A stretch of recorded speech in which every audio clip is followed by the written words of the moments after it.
Hey you guys, it's me Kianna coming at you today, and I'm coming at you giving you a video on something that I told you guys I was going to talk about, and I'm finally getting around to talking about it, and it is regarding Monique, the comedian. So, let's get started. You guys know that Monique has dropped a ton of weight, and this has been a process. I think she's been going through this metaphors or this transformation for about a year and a half or so. She has also shown on YouTube as well as, I believe, Facebook and Twitter and things like that, even though I don't do those social medias. She has been showing, I heard, her workout regiments and things like that for quite some time. And she's getting quite a backlash. Well, recently she said that she's about 190 pounds, and people are saying she's definitely not 190 pounds. She's definitely smaller than that. Um, but people are saying that, well, I guess she's now retracting that skinny women are evil and all the things that Monique has been known for. You guys know that she uh, was one of those ones that always says she came out with the term skinny women are evil. She also coined the phrase for that, and she's also done some things as far as don't never trust a skinny cookbook and things like that. So she has kind of built her brand and her name, her comedian or comedic following, um, and incorporated her size as being an asset in that. And she's also gained quite a plus size community following because she was not the what society would consider the traditional fly girl. People have been doing this for ages as far as women being plus size but still knowing who they are, having a certain kind of air and confidence about themselves. So, of course, she didn't develop and she didn't invent that. But she definitely was quite to be reckoned with, a force to be reckoned with. And she was something that, or someone that a lot of plus size women would look up to because she was in the public's eye and she did not look like everybody else. And she was okay with that. And she loved herself. And she exuded a certain amount of class and dignity and respect and sex appeal and uh, being voluptuous and all of those curvy phrases that we've often used. So a lot of people are not receiving her well because of her branding of her company and name being such a base of being plus size or anti plus size, I should say, as well. So they're not really, a lot of people are not receiving it. And it's strange to me because why is it an issue when people want to change for the better? It's never, if you notice, an issue when people want to change for the worse. When people want to, you know, and if it is an issue, why should it be the same issue? When people get on drugs or, go to rehab and things like that, you hear a lot about that. But why is it we hear just as much when somebody is trying to change for the better? Shouldn't one of those be like viewed in a better light than the other? Why is it that both are viewed as a negative amongst a lot of people? And the strange part is most of her, most of her following are adults.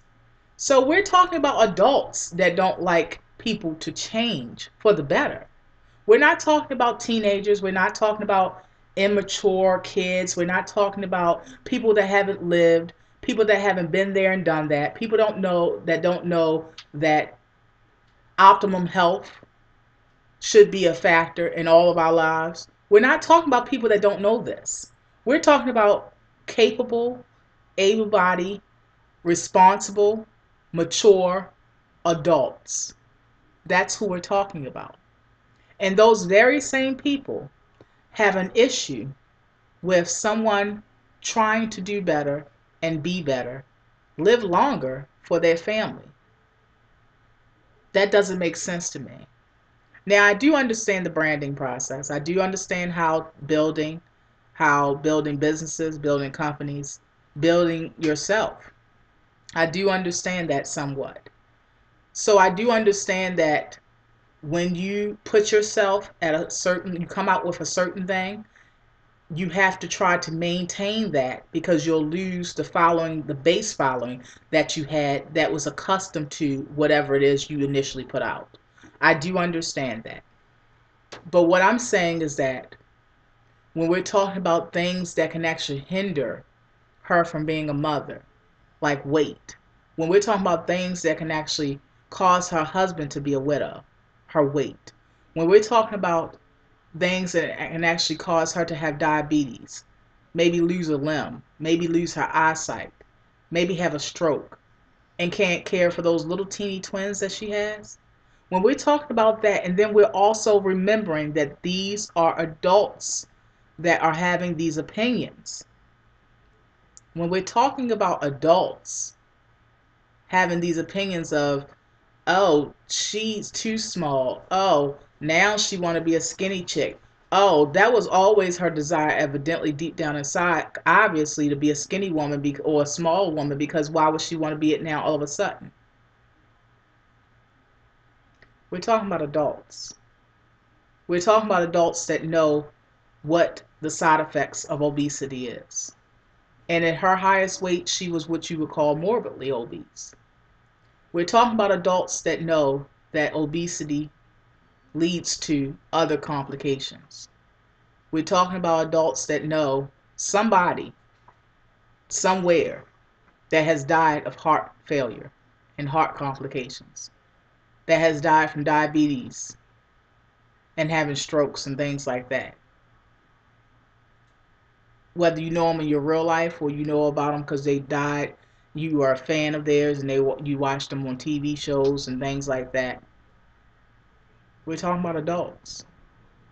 So for me, it doesn't matter why she did it. It doesn't matter if she always desired that deep down inside. For me, it doesn't matter that she said skinny women are evil and she coined the phrase. To me, it doesn't matter that she said you can't trust a skinny cook. To me, that doesn't matter. What matters to me, being a woman, an adult who knows what severe obesity, morbid obesity leads to, being a wise enough woman to know that those side effects would affect her being a wife, a mother, a daughter.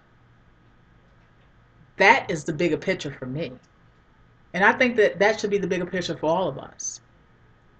It kind of strange to me that people focus on the fact of what she said before or what she coined the phrase of. It kind of makes me think of, is it that you never saw her as being better? Or you always only saw her, you put her in this box that she herself probably never even put herself in? You put her in the box of the cute, fly, fat girl. And you didn't want her outside of that box.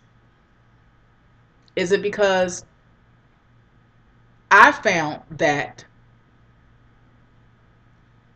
not many people may don't say that they want you dead, but they damn sure don't want to see you live.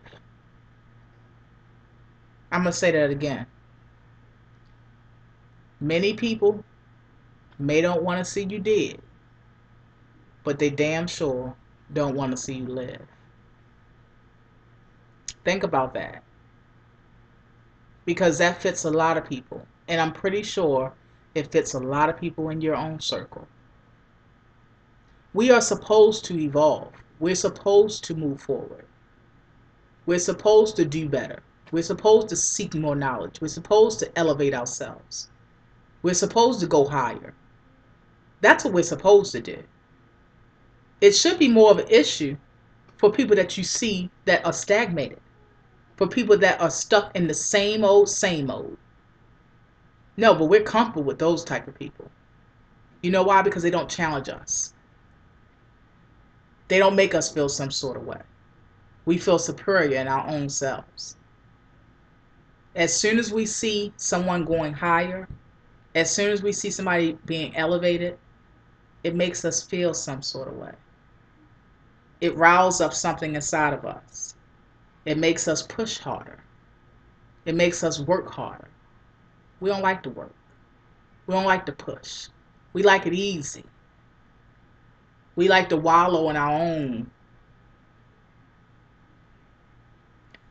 But as soon as we see the next person going higher, doing better, that's strange. That's what she should do. That's what she should have did all along. But we can't wallow in the shoulda, coulda, woulda. I shouldn't have been 475 pounds for as many years as I was. But now I'm not. I was, but now I'm not. We can't wallow in what we could have did. Oh, well, I wish I didn't do this for this long. No, change what you're doing from the day forward. That was yesterday. Today and tomorrow is another day. Change that, because that's what you have control over. And that's what she's doing today. So she could have said skinny women were demons roaming the earth. It don't matter to me. What I wish for the sister is for her to have optimum health today. And if that means to get some of that weight off, for her to live longer, for her to be better, for her to elevate herself, and if that means that you have to lose some sales, if that means that you have to lose some customers, then so be it. Those things can always be gotten. You'll find a whole new audience. Trust me. For whatever you lost, you're going to find that much more in another set of people, another group of people. She may even now, where she lost some of the plus size women that said, you know what, I don't like her no more. Now she may even get some people now as her fan base. She may gain people that have lost weight and kept it off, or want to lose weight and don't want to be morbidly obese anymore. So don't worry about those ones that you've lost. You're going to get the ones that matter, that's here to support you for being a better you today. Grown women that's on their grown woman time and that have a grown woman mindset. Those are the ones that you want to keep anyway. So that's my opinion on the Monique situation. If you have something to add, of course, do so in the comment box underneath of this video. And if you found some value in this video and you agree with some of the things I've said, or you can relate to some of the things I've said, make sure you thumbs up. And if you haven't done it already, make sure that you subscribe. The button's up here, and it's all free. So on that note, I'll talk to you guys later, and thank you for tuning in. Thank you for encouraging, inspiring, and uplifting, because that is what we are about here. Be blessed.